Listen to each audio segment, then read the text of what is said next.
Please be seated.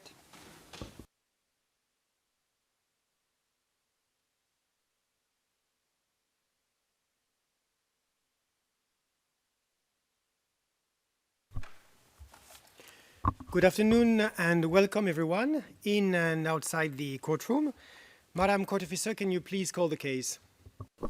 Good afternoon, Your Honor. This is case KSC BC 2020-04, the Specialist Prosecutor versus Pjetër, Shala.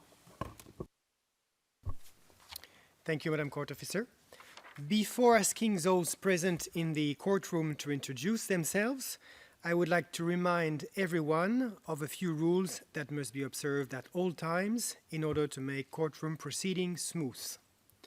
Please make sure you activate your microphone before speaking and switch it off as soon as you're finished. Talk slowly and clearly as we have interpretation from and into Albanian and Serbian. Wait 5 seconds before responding to me or a party or participant in order to allow the interpreters to finish the interpretation. What is said in this hearing is transcribed in real time and will be reflected in a transcript available to the parties and to the public after this hearing. I would also like to remind the parties that certain information in this case is subject to protective measures and confidentiality orders. This includes confidential information that has been redacted from the confirmed indictment as to the identity of certain individuals, dates, locations, and other information. Confidential information shall not be disclosed in open session. If any party or participant must go into private session and refer to any confidential information, please indicate the reasons. Now, I would kindly ask the parties and participants to introduce themselves, starting with the Specialist Prosecutor's Office. Madam Prosecutor. Thank you, Your Honor. Good afternoon. Appearing for the prosecution today, the Specialist Prosecutor Jack Smith, Associate Legal Officer Bernard Kushnik, Case Manager Angel Langeberg, and I am Associate Prosecutor Vega Jodice. Thank you, Madam Prosecutor. Now I turn to the defense. Please. Thank you, my honor. I'm Mr. Jean-Louis Gillissen from the Bar of Liège in the south of Belgium. I'm a French-spoken person, and I hope an English-spoken too. And I have the privilege to appear before your tribunal with Mr. Awini, Edi Awini. He comes from Tunisia, and he is part of the Tunis Bar. Thank you very much. Thank you, Mr. Gillissen. Your client, Mr. Shala, is also present in the courtroom for the record. Now I turn to Madam Registrar, please. Good afternoon, Your Honor. Fidelma Donlan, Registrar. Thank you, Madam Registrar. And for the record, I am Nicholas Guillou, pretrial judge for this case. The accused is appearing today for the first time before the specialist chambers, following the indictment confirmed against him. Mr. Shala, would you please rise? Could you please tell us your full name? Pjetër Shala. Your date and place of birth. 17th of September 1963, Prizren. Are your citizenship?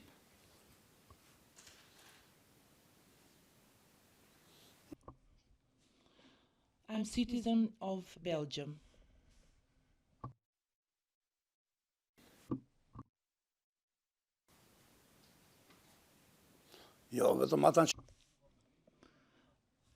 No, only the one of the country where I was born and the Belgium one. Thank you, Mr. Shala. You may be seated.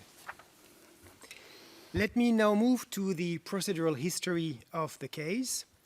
On 12 June 2020, in my capacity as pre-trial judge, I confirmed the indictment submitted by the specialist prosecutor against the accused, charging him with the war crimes of Count 1, arbitrary detention, Count 2, cruel treatment, Count 3, torture, and Count 4, murder. On 16 March 2021, the Belgian authorities arrested the accused in Belgium, at which point he was served with the confirmed indictment. Following his arrest, Mr. Shala formally filed an appeal pursuant to Article 86.1 of the Belgian law on cooperation. This appeal was rejected by the Court of Appeal of Liège on 6 April 2021. Mr. Shala was transferred to the detention facilities of the Kosovo Specialist Chambers in The Hague on 15 April 2021. Mr. Shala, before we proceed any further, I have to make sure that you can follow the proceedings in a language that you understand and speak. Can you confirm that you understand and speak Albanian? Yes. Thank you, Mr. Shala. By this, I am satisfied that you can follow the proceedings in Albanian, a language that you understand and speak in accordance with Rule 92 of the Rules of Procedure and Evidence. If at any moment during the course of the proceedings you are not receiving interpretation, or if you do not understand a specific word, please draw my attention to it immediately.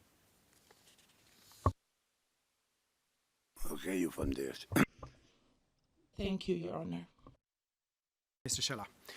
Now allow me to explain the purpose of this initial appearance for the benefit of the accused and those joining us in the public gallery and following the proceedings online.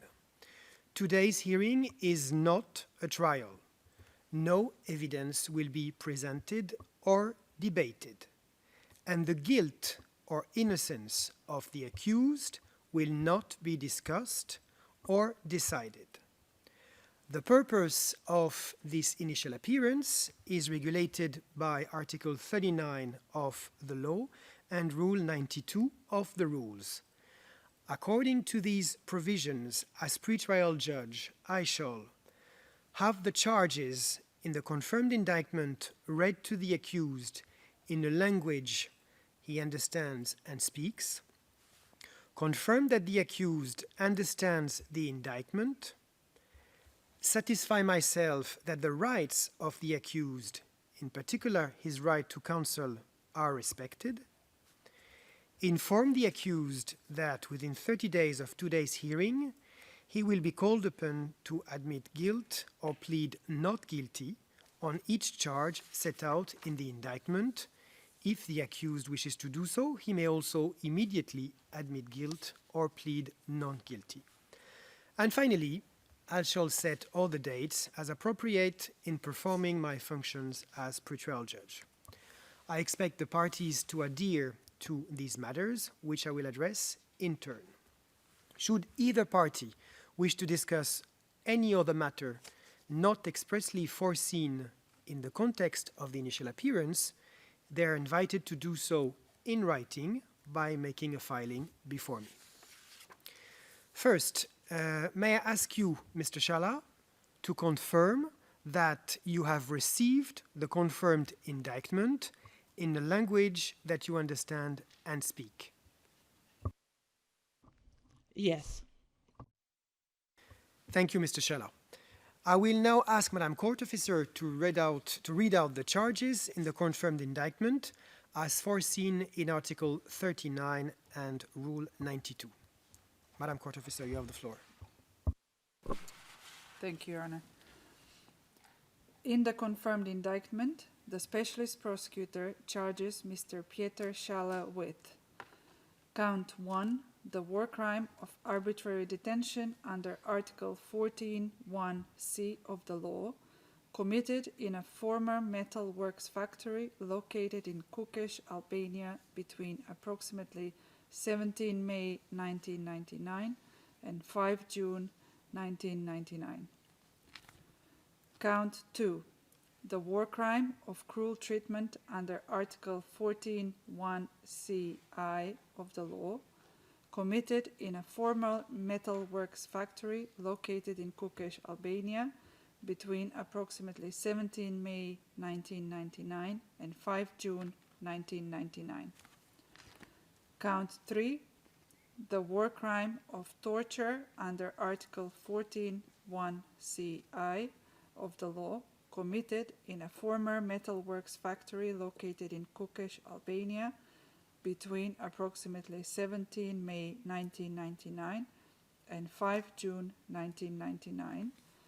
And count 4, the war crime of murder under Article 14(1)(ci) of the law, committed in a former metal works factory located in Kukës, Albania, on or about 5 June 1999. In relation to these crimes, there is a well-grounded suspicion that Mr. Shala is criminally responsible pursuant to Article 16(1)(a) of the law for physically committing the crimes under counts 1 to 3, committing as a member of a joint criminal enterprise the crimes under counts 1 to 4, and alternatively for count 4, committing as a member of the aforementioned joint criminal enterprise the crime of murder by being aware that such a crime might be perpetrated in carrying out the common purpose of the joint criminal enterprise and by willingly taking the risk, and further and alternatively aiding and abetting the crimes under counts 1 to 4. Thank you. Thank you, Madam Court Officer. Mr. Shala, I wish to remind you that this is not the time to contest the charges, but simply to acknowledge your understanding of the charges. You will have ample opportunity to challenge the charges with the assistance of your counsels. Mr. Shala, did you understand the charges contained in the confirmed indictment as read out by Madam Court Officer?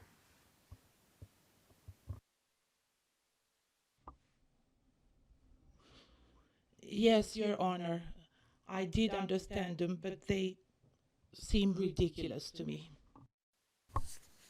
Thank you, Mr. Shala. Now, let me inform you of your rights before this court. The law on the specialist chambers and the rules of procedure and evidence provide you with a number of rights. I will read out the most important ones. First, you shall be presumed innocent until proven guilty beyond reasonable doubt. In the determination of the charges against you, you are entitled to a fair and public hearing subject to any measure ordered for the protection of victims and witnesses.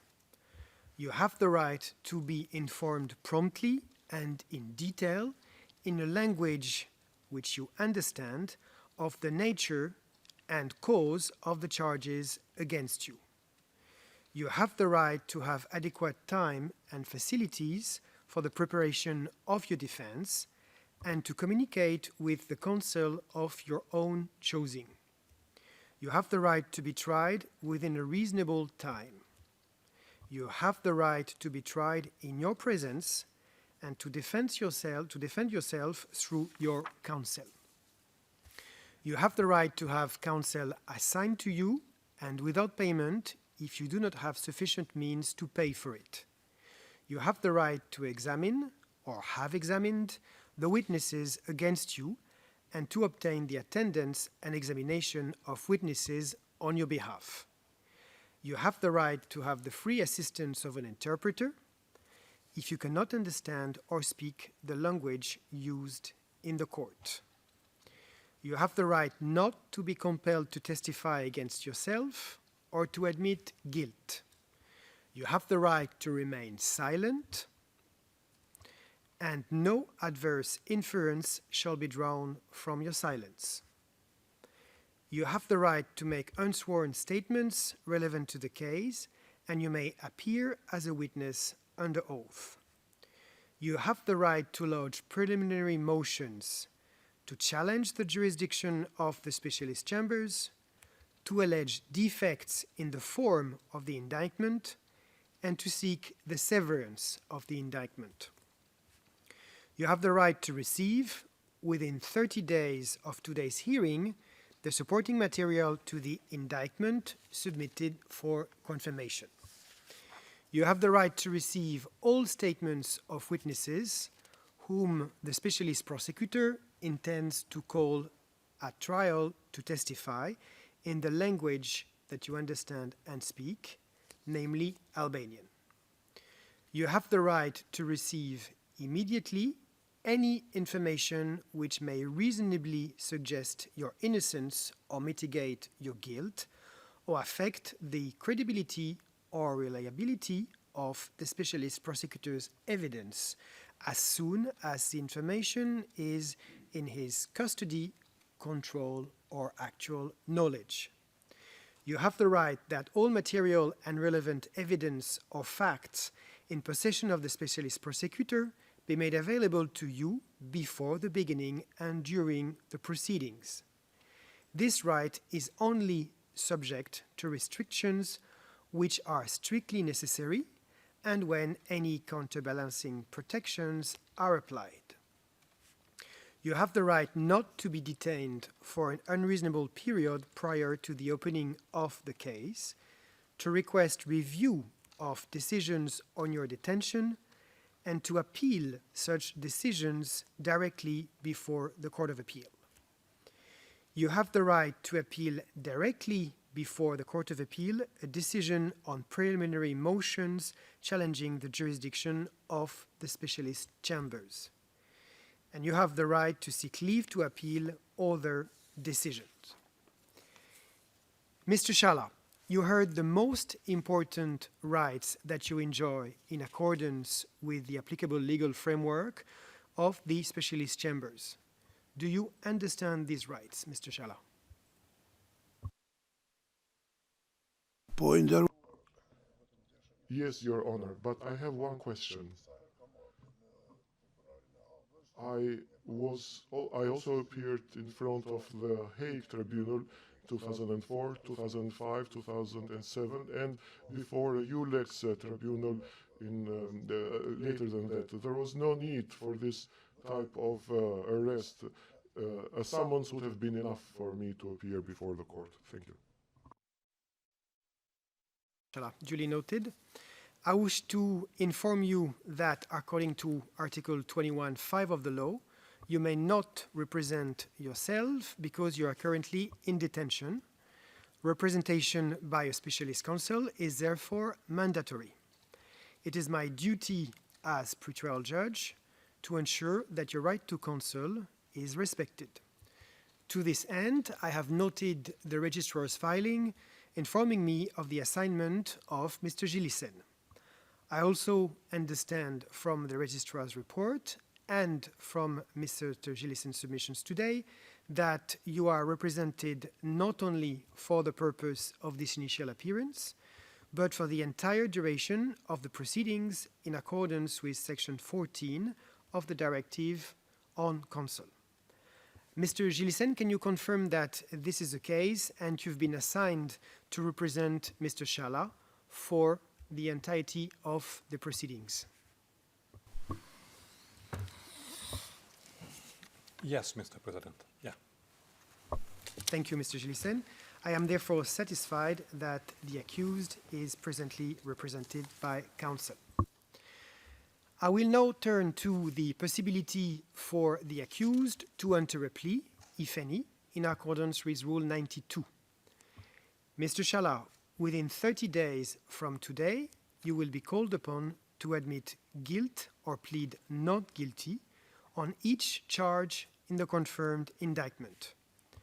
If you wish to do so, you may choose to immediately admit guilt or plead not guilty. I would therefore like to ask you, Mr. Shala, if you have had the opportunity to discuss the charges in the confirmed indictment with your counsel, and if you are prepared to enter a plea at this time today. If this is the case, I invite you to stand up while you plead.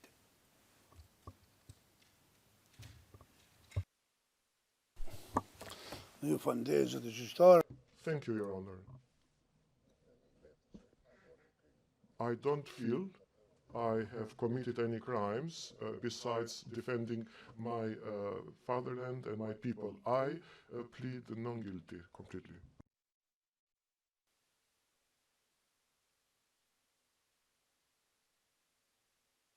Thank you, Mr. Shala. This is noted. Now let me move to the working language of the proceedings. In the scheduling order for this initial appearance, I ask the parties to make oral submissions at today's hearing on the working language to be used in the present case according to Rule 8. Could the parties indicate their preference for their record? Madam Prosecutor. Thank you, Your Honor. Yes, the working language should be English. Thank you, Madam Prosecutor. Mr. Gilisen. Yes, Your Honor. The working language should be in English and, of course, translation in Albanian. Thank you. Thank you, Mr. Gilisen. I will issue a decision in due course on this matter. As indicated in the order scheduling this initial appearance, I will schedule a status conference pursuant to Rule 96 to be held shortly after the present initial appearance. The purpose of the status conference will be to review the status of the case and to organize exchanges between the parties and to ensure expeditious preparation for trial. Mr. Shala, I wish to remind you that you have the right to attend the status conference with your counsel. However, with your written consent and after receiving advice from your counsel, pursuant to Rule 96.2, the status conference may be attended by you in person with your counsel participating via video conference link, by your counsel with you, Mr. Shala, participating via video conference link, and it may also take place in your absence with your counsel present or participating via video conference link. I remind everyone in this regard that should counsel of the accused wish to participate via video conference, written notice must be provided 24 hours in advance of the relevant hearing so that the registry has time to make the appropriate accommodations. Such notice shall be sent via email to the registry and should include the written consent of the accused. The registry will then file these emails as correspondences on the record of the proceedings. I would now like to ask the parties for their views on whether Friday, 23rd of April at 11 a.m. is a suitable date and time for the first status conference in these proceedings. And I will also specifically ask the defense if they would like to attend in person or if they plan to participate via video conference. But first, Madam Prosecutor. Thank you, Your Honor. Yes, we will be available on Friday at 11 a.m. Thank you, Madam Prosecutor. Mr. Gilisen. Yes, Your Honor. We will both be available for Friday statute conference. Thank you. And will you be here in person or will you participate via video conference? I think in person. In person. Thank you. This is noted. I intend to schedule the status conference on Friday, 23rd April at 11 a.m. You will receive a scheduling order that will include the agenda in due course. I will also ask the parties for written submissions on the topics of the status conference and any other matter that they would like to raise during the status conference. I intend to schedule Thursday, 22 April at noon as for the date for the filing of these written submissions. After the status conference, I will issue a decision on the specialist prosecutor's disclosure obligations in accordance with Rule 102 and on the redaction regime for the proceedings. Before I issue this decision, I will seek submissions from the parties, and I recommend that the parties review my framework decision on disclosure in all the cases before the specialist chambers before making their written submissions. At this point, I would like to ask the parties whether they have other issues that they would like to raise. And as usual, I remind the parties to give prior notice should any submission require the disclosure of confidential information, so we can go into private or closed session. Madam Prosecutor. Thank you, Your Honor. No further issues from our side. Thank you, Madam Prosecutor. Mr. Gillissen. Yes, Your Honor. We don't have any issue to submit to you. Thank you. Thank you, Mr. Gillissen. I would also like to ask the accused, Mr. Shala, if you have any issue you would like to raise in relation to your arrest, transfer, or detention.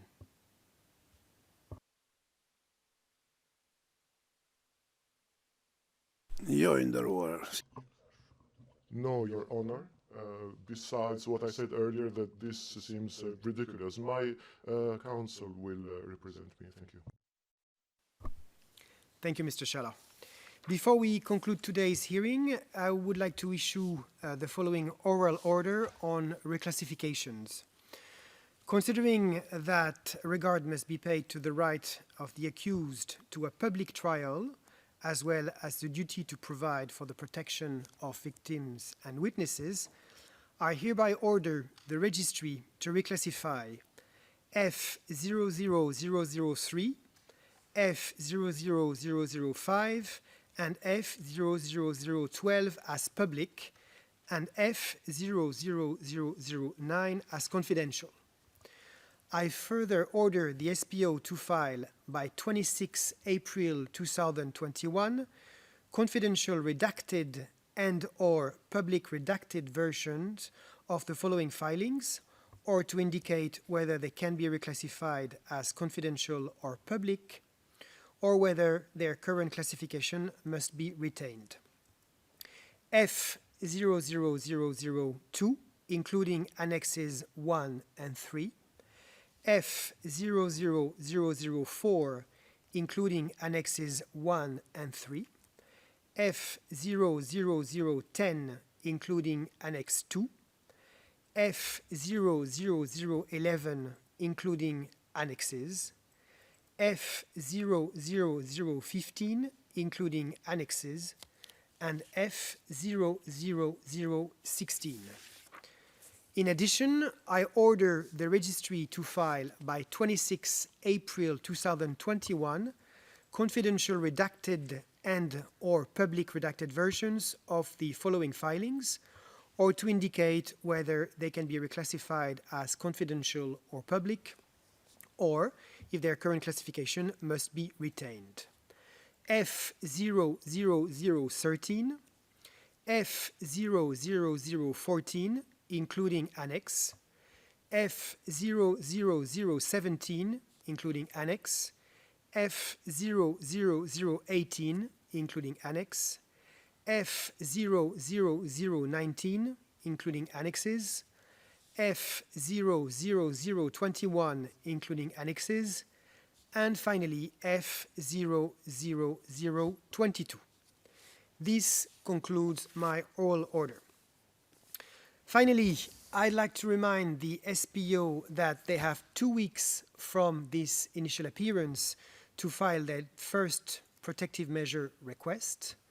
Should the SPO be available to file their request before this 2 weeks deadline, that would be much appreciated. Thank you very much in advance. Mr. Shala, as you remain in detention, I also would like to inform you that you may challenge your detention on remand in accordance with Rule 57. This will be dealt with in written rulings. This concludes today's hearing. I thank the parties and the registry for their attendance, and as usual, I thank the interpreters, stenographers, audiovisual technicians, and security personnel for their assistance. The hearing is adjourned. Thank you. All rise.